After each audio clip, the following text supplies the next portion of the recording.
Lalu Daud pergi dari sana dan melarikan diri ke Gua Adulam. Ketika saudara-saudaranya dan seluruh keluarganya mendengar hal itu, pergilah mereka ke sana mendapatkan dia. Berhimpunlah juga kepadanya setiap orang yang dalam kesukaran, setiap orang yang dikejar-kejar tukang piutang, setiap orang yang sakit hati. Maka ia menjadi pemimpin mereka. Bersama-sama dengan dia ada kira-kira 400 orang. Dari sana Daud pergi ke Mispa di Moab dan berkata kepada raja negeri Moab, "Izinkanlah ayahku dan ibuku tinggal padamu, sampai aku tahu apa yang dilakukan Allah kepadaku." Lalu diantarkannyalah mereka kepada raja negeri Moab, dan mereka tinggal bersama dia selama Daud ada di kubu gunung. Tetapi Gad, nabi itu, berkata kepada Daud, "Janganlah tinggal di kubu gunung itu. Pergilah dan pulanglah ke tanah Yehuda." Lalu pergilah Daud dan masuk ke hutan Keret. Hal itu terdengar oleh Saul, sebab Daud dan orang-orang yang bersama-sama dengan dia telah diketahui tempatnya. Adapun Saul ada di Gibea, sedang duduk di bawah pohon tamariska di bukit, dengan tombaknya di tangan, dan semua pegawainya berdiri di dekatnya. Lalu berkatalah Saul kepada para pegawainya yang berdiri di dekatnya, "Cobalah dengar, ya orang-orang Benyamin. Apakah anak Isai itu juga akan memberikan kepada kamu sekalian ladang dan kebun anggur? Apakah ia akan mengangkat kamu sekalian menjadi kepala atas pasukan 1000 dan atas pasukan 100? Sehingga kamu sekalian mengadakan persepakatan melawan aku, dan tidak ada seorang pun yang menyatakan kepadaku bahwa anakku mengikat diri dengan anak Isai itu. Tidak ada seorang pun dari kamu yang cemas karena aku, atau yang menyatakan kepadaku bahwa anakku telah menghasut pegawaiku melawan aku menjadi penghadang seperti sekarang ini." Lalu menjawablah Doeg orang Edom itu, yang berdiri dekat para pegawai Saul, katanya, "Telah kulihat bahwa anak Isai itu datang ke Nob kepada Ahimelek bin Ahitub. Ia menanyakan Tuhan bagi Daud dan memberikan bekal kepadanya. Juga pedang Goliat orang Filistin itu diberikannya kepadanya." Lalu raja menyuruh memanggil Ahimelek bin Ahitub, imam itu, bersama-sama dengan seluruh keluarganya, para imam yang di Nob. Dan datanglah sekaliannya menghadap raja. Kata Saul, "Cobalah dengar, ya anak Ahitub." Jawabnya, "Ya, tuanku." Kemudian bertanyalah Saul kepadanya, "Mengapa kamu mengadakan persepakatan melawan aku? Engkau dengan anak Isai itu, dengan memberikan roti dan pedang kepadanya, menanyakan Allah baginya, sehingga ia bangkit melawan aku, menjadi penghadang seperti sekarang ini." Lalu Ahimelek menjawab raja, "Tetapi siapakah di antara segala pegawaimu yang dapat dipercaya seperti Daud? Apalagi ia menantu raja dan kepala para pengawalmu dan dihormati dalam rumahmu. Bukan ini pertama kali aku menanyakan Allah bagi dia. Sekali-kali tidak. Janganlah kiranya raja melontarkan tuduhan kepada hambamu ini, bahkan kepada seluruh keluargaku, sebab hambamu ini tidak tahu apa-apa tentang semuanya itu, baik tentang perkara kecil maupun perkara besar." Tetapi raja berkata, "Engkau mesti dibunuh, Ahimelek. Engkau dan seluruh keluargamu." Lalu raja memerintahkan kepada bentara yang berdiri di dekatnya, "Majulah dan bunuhlah para imam Tuhan itu, sebab mereka membantu Daud. Sebab walaupun mereka tahu bahwa ia melarikan diri, mereka tidak memberitahukan hal itu kepadaku. Tetapi para pegawai raja tidak mau mengangkat tangannya untuk memarang imam-imam Tuhan itu. Lalu berkatalah raja kepada Doeg, Majulah engkau, dan paranglah para imam itu.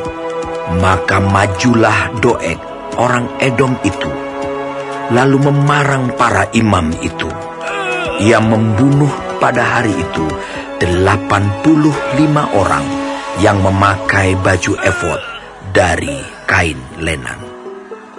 Juga penduduk Nob, kota imam itu, dibunuh raja dengan mata pedang, laki-laki maupun perempuan, kanak-kanak maupun anak yang menyusu, pula lembu, keledai, dan domba dibunuhnya dengan mata pedang. Tetapi seorang anak Ahimelech bin Ahitub, namanya Abiatar, luput. Ia melarikan diri menjadi pengikut Daud. Ketika Abiatar memberitahukan kepada Daud bahwa Saul telah membunuh para imam Tuhan, berkatalah Daud kepada Abiatar, Memang pada hari itu juga ketika Doeg, orang Edom itu ada di sana, aku telah tahu bahwa pasti ia akan memberitahukannya kepada Saul. Akulah sebab utama daripada kematian seluruh keluargamu. Enggaklah padaku, janganlah takut. Sebab siapa yang ingin mencabut nyawamu, ia juga ingin mencabut nyawaku. Di dekatku engkau aman.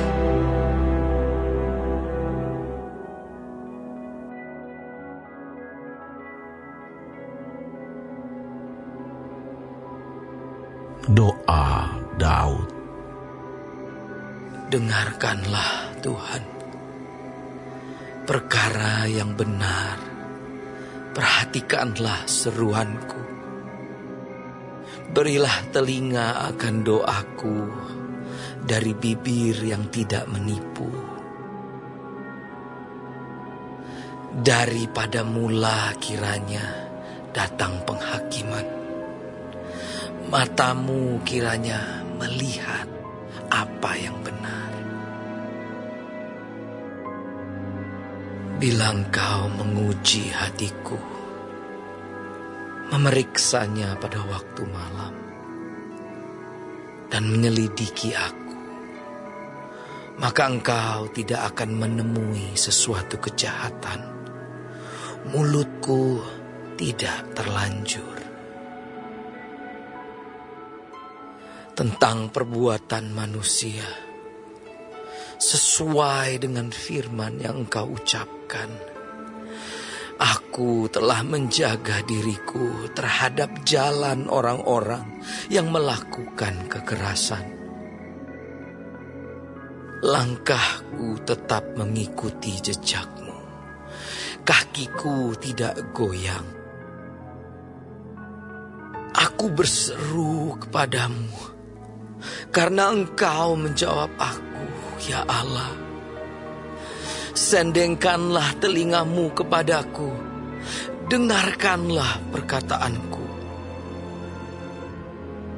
Tunjukkanlah kasih setiamu yang ajaib, ya engkau yang menyelamatkan orang-orang yang berlindung pada tangan kananmu terhadap pemberontak.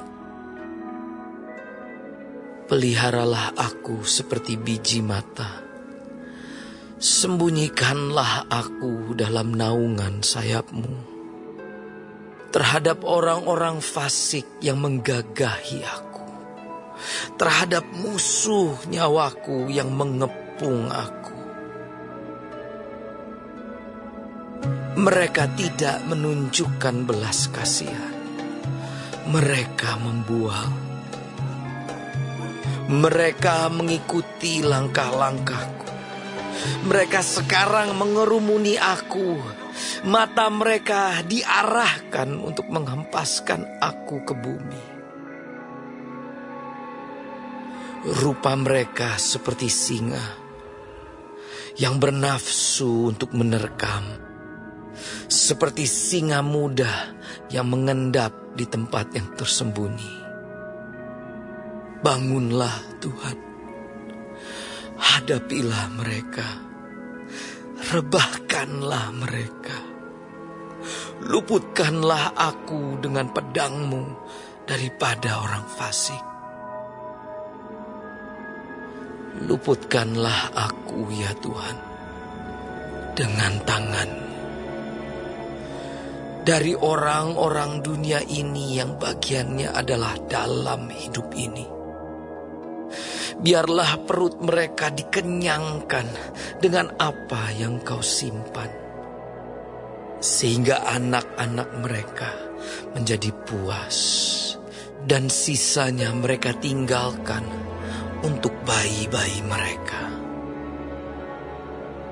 Tetapi aku dalam kebenaran akan kupandang wajah-Mu, dan pada waktu bangun aku akan menjadi puas dengan rupa-Mu.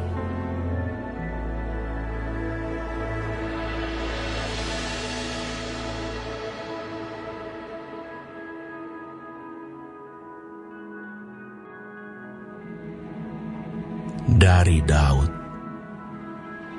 Berbantahlah Tuhan melawan orang yang berbantah dengan aku. Berperanglah melawan orang yang berperang melawan aku. Peganglah perisai dan utar-utar. Bangunlah menolong aku. Cabutlah tombak dan kapak menghadapi orang-orang yang mengejar aku. Katakanlah kepada jiwaku, akulah keselamatanmu. Biarlah mendapat malu dan kena noda orang-orang yang ingin mencabut nyawaku. Biarlah mundur dan tersipu-sipu orang-orang yang merancang kecelakaanku. Biarlah mereka seperti sekam di bawah angin, didorong malaikat Tuhan. Biarlah jalan mereka gelap dan licin, dan malaikat Tuhan mengejar mereka. Karena tanpa alasan mereka memasang jaring terhadap aku. Tanpa alasan mereka menggali pelubang untuk nyawaku. Biarlah kebinasaan mendatangi dia dengan tidak disangka-sangka. Jerat yang dipasangnya, biarlah menangkap dia sendiri. Biarlah ia jatuh dan musnah. Tetapi aku bersorak-sorak karena Tuhan. Aku girang karena keselamatan daripadanya. Segala tulangku berkata, "Ya Tuhan, siapakah yang seperti Engkau, yang melepaskan orang sengsara dari tangan orang yang lebih kuat daripadanya, orang sengsara dan miskin dari tangan orang yang merampasi dia. Saksi-saksi yang gemar kekerasan bangkit berdiri. Apa yang tidak ku ketahui, itulah yang mereka tuntut daripadaku. Mereka membalas kebaikanku dengan kejahatan. Perasaan bulus mencekam aku. Tetapi aku, ketika mereka sakit, aku memakai pakaian kabung. Aku menyiksa diriku dengan berpuasa, dan doaku kembali timbul dalam dadaku. Seolah-olah temanku atau saudarakulah yang sakit. Demikianlah aku berlaku, seperti orang yang berkeluh kesah karena kematian ibu. Demikianlah aku tunduk dengan pakaian kabung. Tetapi ketika aku tersandung jatuh, bersukacitalah mereka dan berkerumun melawan aku. Orang-orang asing yang tidak kukenal menista aku dengan tidak henti-hentinya. Dengan fasik mereka mengolok-olok terus, menggertakkan giginya terhadap aku. Sampai berapa lama, Tuhan, Engkau memandangi saja? Selamatkanlah jiwaku dari perusakan mereka, nyawaku dari singa-singa muda. Aku mau menyanyikan syukur kepadamu dalam jemaah yang besar. Di tengah-tengah rakyat yang banyak, aku mau memuji-muji Engkau. Janganlah sekali-kali bersukacita atas aku, orang-orang yang memusuhi aku tanpa sebab, atau mengedip-ngedipkan mata orang-orang yang membenci aku tanpa alasan. Karena mereka tidak membicarakan damai, dan terhadap orang-orang yang rukun di negeri, mereka merancangkan penipuan.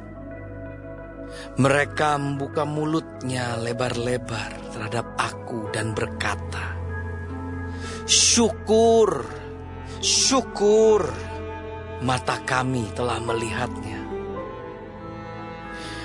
Engkau telah melihatnya, Tuhan. Janganlah berdiam diri, ya Tuhan. Janganlah jauh daripadaku. Terjagalah dan bangunlah membela hakku, membela perkaraku, ya Allahku dan Tuhanku. Hakimilah aku sesuai dengan keadilan-Mu, ya Tuhan Allahku, supaya mereka jangan bersukacita atasku. Janganlah mereka berkata dalam hatinya, "Syukur, itulah keinginan kami." Dan janganlah mereka berkata, "Kami telah menelannya." Biarlah bersama-sama mendapat malu dan tersipu-sipu orang-orang yang bersukacita atas kemalanganku. Biarlah berpakaian malu dan noda orang-orang yang membesarkan dirinya terhadap aku. Biarlah bersorak-sorai dan bersukacita orang-orang yang ingin melihat aku dibenarkan. Biarlah mereka tetap berkata, "Tuhan itu besar. Dia menginginkan keselamatan hamba-Nya." Dan lidahku akan menyebut-nyebut keadilan-Mu, memuji-muji Engkau sepanjang hari.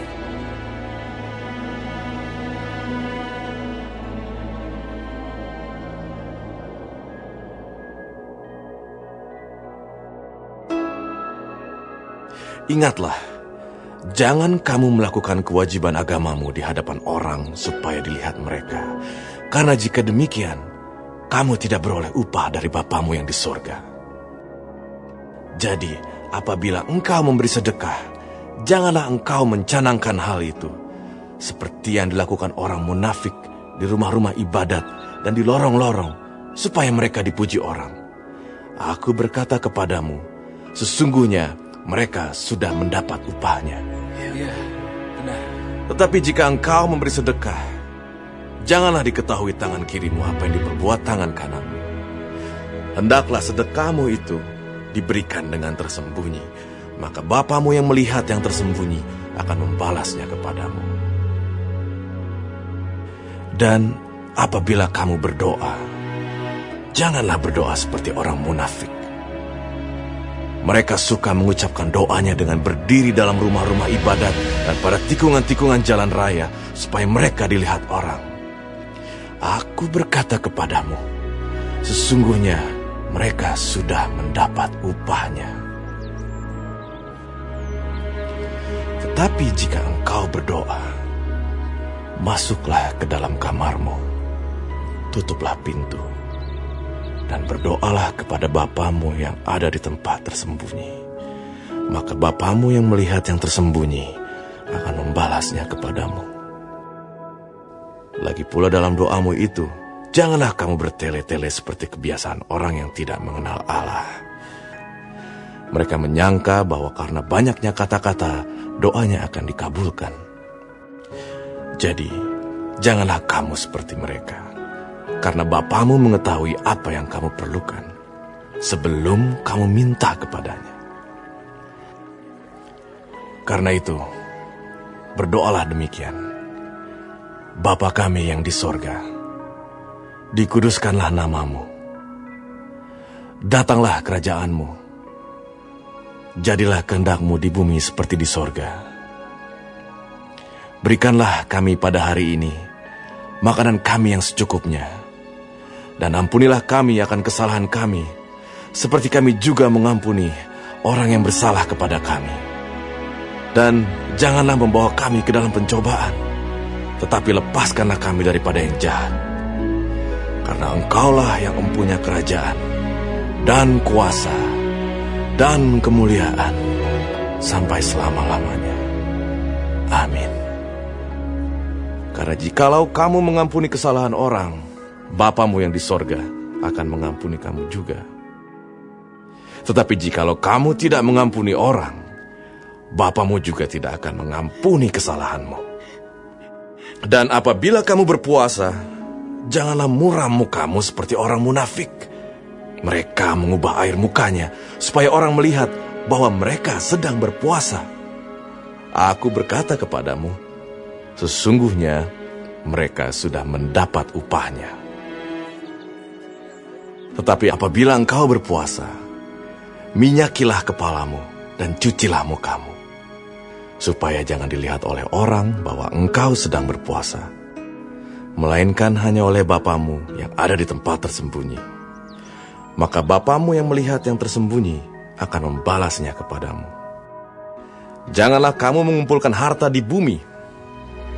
Di bumi ngengat dan karat merusakkannya, dan pencuri membongkar serta mencurinya. Tetapi kumpulkanlah bagimu harta di sorga. Di sorga ngengat dan karat tidak merusakkannya, dan pencuri tidak membongkar serta mencurinya. Karena di mana hartamu berada, di situ juga hatimu berada.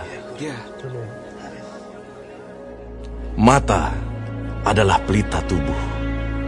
Jika matamu baik, teranglah seluruh tubuhmu. Jika matamu jahat, gelaplah seluruh tubuhmu. Jadi jika terang yang ada padamu gelap, betapa gelapnya kegelapan itu. Tak seorang pun dapat mengabdi kepada dua tuan. Karena jika demikian, ia akan membenci yang seorang dan mengasihi yang lain. Atau ia akan setia kepada yang seorang dan tidak mengindahkan yang lain. Kamu tidak dapat mengabdi kepada Allah dan kepada Mammon. Karena itu aku berkata kepadamu, janganlah khawatir akan hidupmu, akan apa yang hendak kamu makan atau minum, dan janganlah khawatir pula akan tubuhmu, akan apa yang hendak kamu pakai. Bukankah hidup itu lebih penting daripada makanan, dan tubuh itu lebih penting daripada pakaian? Pandanglah burung-burung di langit, yang tidak menabur, dan tidak menuai, dan tidak mengumpulkan bekal dalam lumbung, namun diberi makan oleh Bapamu yang di sorga. Bukankah kamu jauh melebihi burung-burung itu? Benar, Tuhan. Siapakah di antara kamu yang karena kekhawatirannya dapat menambahkan sehasta saja pada jalan hidupnya? Dan mengapa kamu khawatir akan pakaian? Perhatikanlah bunga bakung di ladang, yang tumbuh tanpa bekerja dan tanpa memintal. Namun aku berkata kepadamu, Salomo dalam segala kemegahannya pun tidak berpakaian seindah salah satu dari bunga itu. Jadi jika demikian Allah mendandani rumput di ladang yang hari ini ada dan besok dibuang ke dalam api, tidakkah Ia akan terlebih lagi mendandani kamu, hai orang yang kurang percaya? Sebab itu, janganlah kamu khawatir dan berkata, apakah yang akan kami makan? Apakah yang akan kami minum? Apakah yang akan kami pakai? Semua itu dicari bangsa-bangsa yang tidak mengenal Allah. Akan tetapi Bapamu yang di surga tahu bahwa kamu memerlukan semuanya itu. Tetapi carilah dahulu kerajaan Allah dan kebenarannya, maka semuanya itu akan ditambahkan kepadamu. Amin, Guru. Sebab itu, janganlah kamu khawatir akan hari besok, karena hari besok mempunyai kesusahannya sendiri. Kesusahan sehari cukuplah untuk sehari.